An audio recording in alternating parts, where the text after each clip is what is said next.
बच्चों, ये कहानी एक गांव की है जो केवल आपके मनोरंजन के लिए है। तो चलो सुनते हैं ये कहानी जो साहसी और बुद्धिमान लड़के की है। एक छोटे से गांव की कहानी थी जहां का माहौल हमेशा से ही अजीब था। यहाँ के लोग कभी भी रात को अपने घरों से बाहर नहीं निकलते थे क्योंकि वे यकीन करते थे कि गांव में कुछ अत्यंत अजीब और डरावनी बातें हो रही हैं।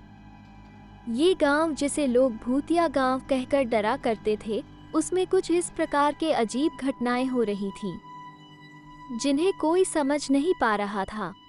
गांव के किसी भी चोर या दुश्मन ने कभी इस गांव पर हमला नहीं किया, लेकिन फिर भी यहाँ के लोग हमेशा डरे हुए रहते थे। गांव का मुख्य सड़क रात को बिल्कुल सुनसान रहती थी और उस पर बैठे भूतों की भीख मांगते शवों का दृश्य लोगों को रात के समय डरा देता था। गांव में एक पुराना हवेली था जिसे सभी लोग छोड़ देते थे क्योंकि वहां रात को अजीब आवाजें और भूतों की हड्डियों की चिन्हें दिखाई देती थीं। हवेली के निकट रहने वाले लोग अपने घर के बाहर सुनसान रातों में कभी भी नहीं जाते थे क्योंकि वे मानते थे कि उन्हें वहां अजीब और डरावनी शक्तियों का सामना करना पड़ेगा। एक दिन गांव में एक युवक राज आया। राज ने सुना था कि गांव में कुछ अजीब हो रहा है और उसने यहाँ रहने का निर्णय किया। लोगों ने उसे समझाया कि यह गांव भूतिया है और रात को यहाँ कुछ अजीब हो जाता है, लेकिन राज ने उनकी बातों को ध्यान में नहीं रखा और वो हवेली में रहने का निर्णय किया। राज ने हवेली का सारा सामान लेकर वहाँ बसने का आयोजन किया। पहले कुछ दिनों तक सब कुछ ठीक था, लेकिन फिर भी राज ने रात के समय अजीब आवाजें सुनना शुरू किए। हवेली की दीवारें अजीब सी रौनक में चमक उठती थीं और भूतों की हड्डियों की चिन्हें दिखाई देती थीं। राज ने सोचा, शायद लोग सही थे, यहाँ सचमुच कुछ अजीब है। लेकिन उसने डर को नकारात्मकता में बदलने का निर्णय लिया और वह रात को हवेली के अंदर के कमरे में सोने का प्रयास करने लगा। रात के कुछ ही समय बाद राज को एक अजीब सी आवाज़ सुनाई दी। वो सोने के बाद भी जागा रहा और वह आवाज़ों का पीछा करने लगा। आवाज़ें हवेली के अंदर से आ रही थीं और वो राज को एक पुराने कमरे तक पहुंचा लाई। कमरे का दरवाज़ा धीरे धीरे खुला और वहां एक पुराना और बूंदला हुआ पुस्तक खड़ा था। राज ने उसे खोला और देखा कि वहां एक गहरी रहस्यमय बात लिखी गई थी।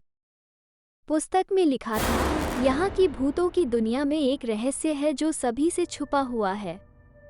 यदि आप इसे सुलझाना चाहते हैं तो रात के समय हवेली के एक कोने में जाएं और वहाँ एक पुराने पुस्तक को खोलें।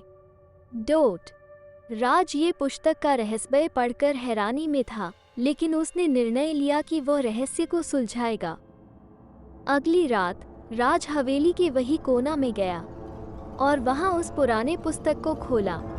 पुस्तक से एक चमकती हुई रोशनी निकली और वहां एक सुरक्षित दरवाज़ा खुला जिससे एक अलग सा कमरा सामने आया। राज ने कमरे की ओर बढ़ते हुए देखा कि यहाँ पर कुछ बहुत पुरानी और प्राचीन चीज़ें रखी गई हैं। एक बड़ा सा सिंहासन था जिस पर एक पुराना और भयंकर चेहरा बनाया गया था।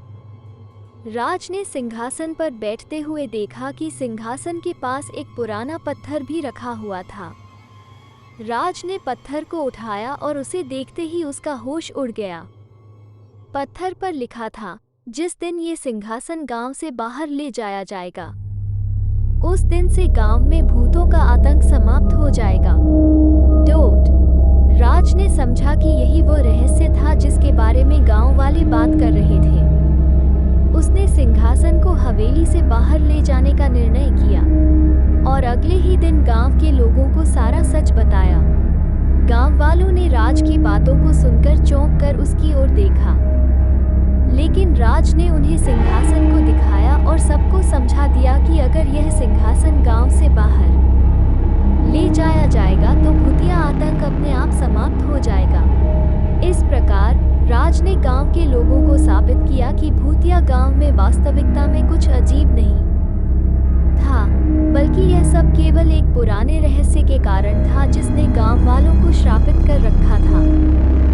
राज ने सभी लोगों को मिलकर सिंहासन को गांव से बाहर ले जाने का निर्णय लिया। सभी सभी गांव वालों ने उसके साथ मिलकर सिंहासन को उठाया और गांव से बाहर ले जाने के बाद वहां की भूतिया आत्मा का आतंक समाप्त हो गया। गांव के लोगों ने राज को अपना हीरो माना और उसके साहस ने उन्हें नए उत्साह और साहस से भर दिया। गांव में फिर से एक नई ऊर्जा का संचार हुआ और लोग रात के डरावने माहौल से मुक्त होकर नई जीवन शैली का आनंद लेने लगे।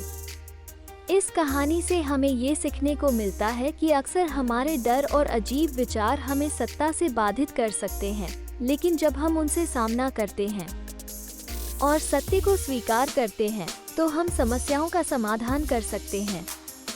अच्छा बच्चों, हम फिर तुमसे मिलेंगे एक अच्छी कहानी के साथ। बस अच्छी कहानी के लिए इस चैनल को अभी सब्सक्राइब करें। धन्यवाद।